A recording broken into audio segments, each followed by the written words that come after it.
Welcome to East by West Farms. Here we grow what we eat and eat what we grow. Today, I'm going to hatch some duck eggs.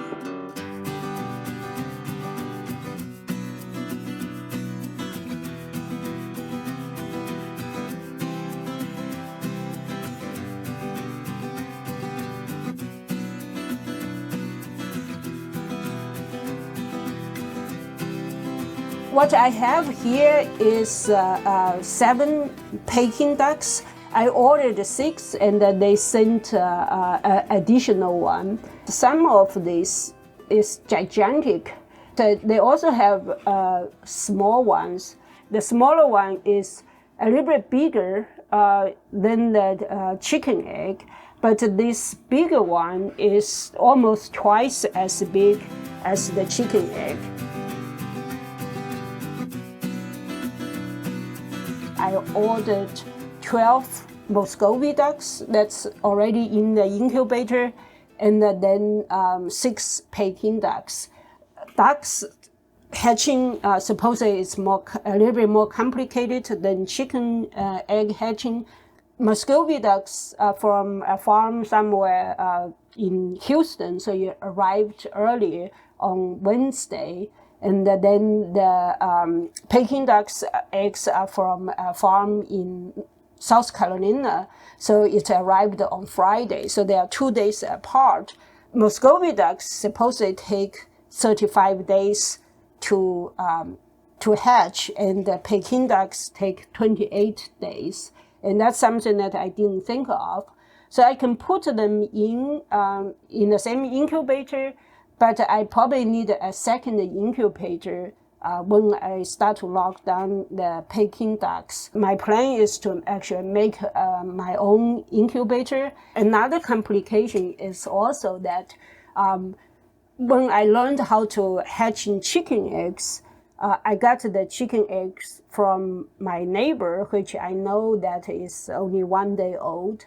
And for this year, we are hatching our own chicken eggs, and that's only, we put it in the incubator the same day that the egg was hatching.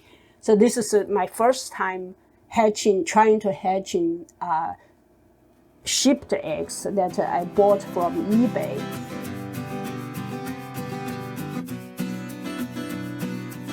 For ducks, the humidity, especially for shipped duck eggs, you need to be at a low humidity, and then you need to track the weight loss of the duck, and so that you can decide whether you want to increase humidity or decrease humidity. I'm violating all the rules I have been preaching. Is don't try different new things, multiple new things at the same time. But this time I am trying multiple new things. I have never hatched duck eggs before, and also I don't have. I need to build a new incubator.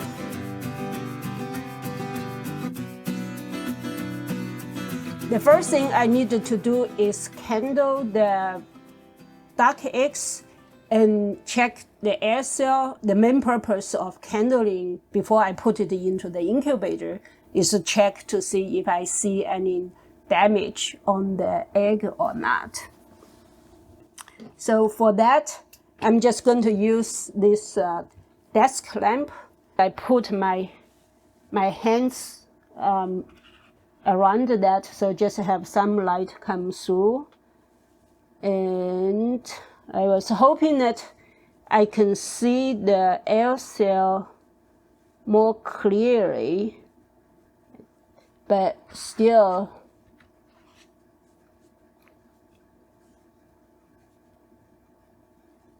it's not very clear. I hope the aircell was not completely damaged. So this one I can see it. And I just use a marker and trace it out.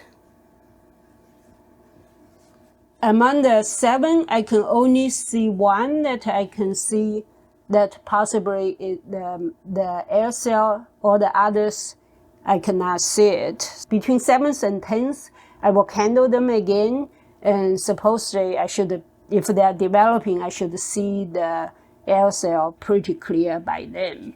The candling was not much successful in a way that there's not much to see.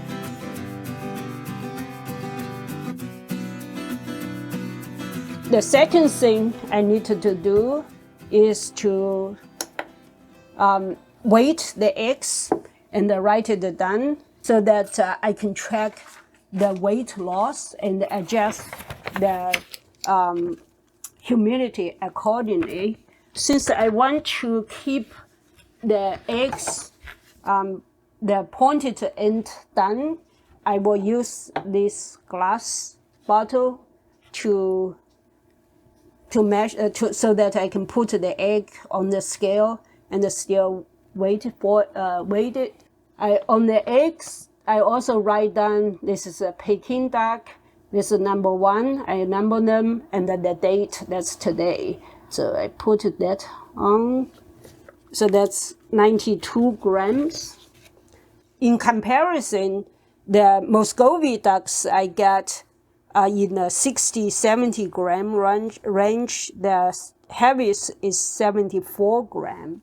And this guy is not the biggest one. It's already 92 gram.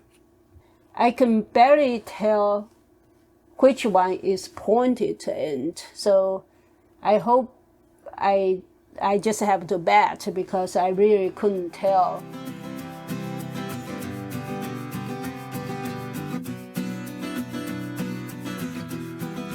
So now that I have done my candling and weighting of the eggs, the next step is I need to put the eggs in the incubator, and there's some complication. I will show you why.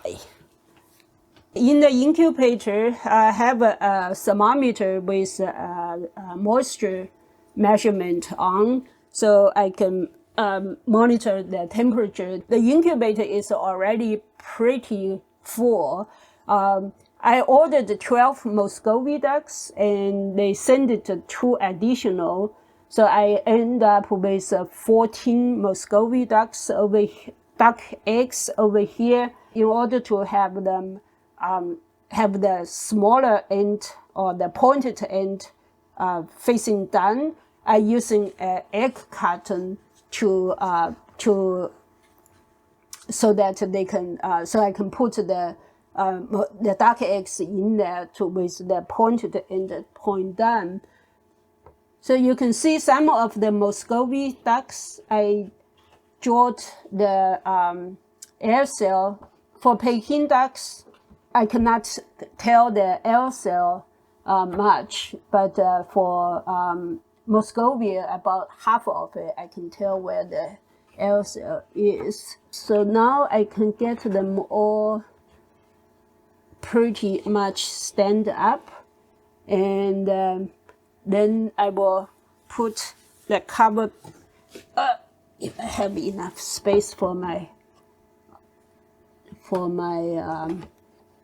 thermometer, and get my cover back on. Hopefully I can still cover it. Oop. Nope. Oh well, so I cannot put the thermometer in there.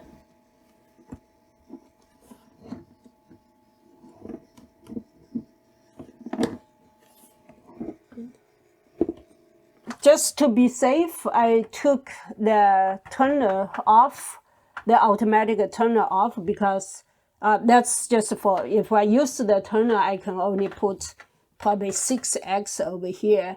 Now I have 12 plus 2, 14 plus 7, I have 21 eggs over here. So I have to turn it by hand anyway.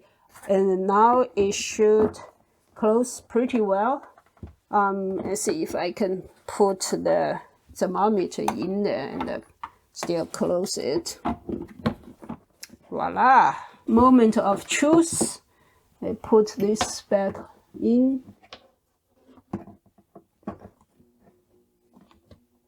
Still work. All right. So I need to set, let's see if I remember the setting.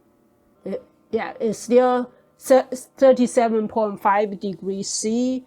I'm not sure what's the Fahrenheit. I did the calculation. I think this one only have degree C settings. So that's working out so far.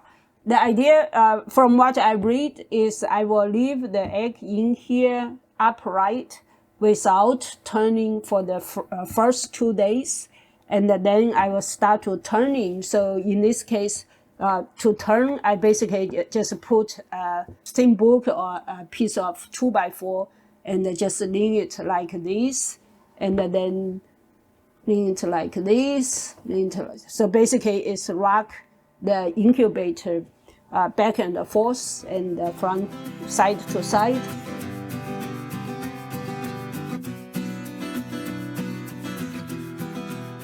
So the incubator is all set, and we have duck eggs and the Muscovy eggs, duck eggs in there, and they were going to be sitting there for 7 to 10 days without much disturbance except the turning part. I will candle them and see if there's any development. So wish me luck. I hope you enjoyed this video. If you did, please give me a thumb up.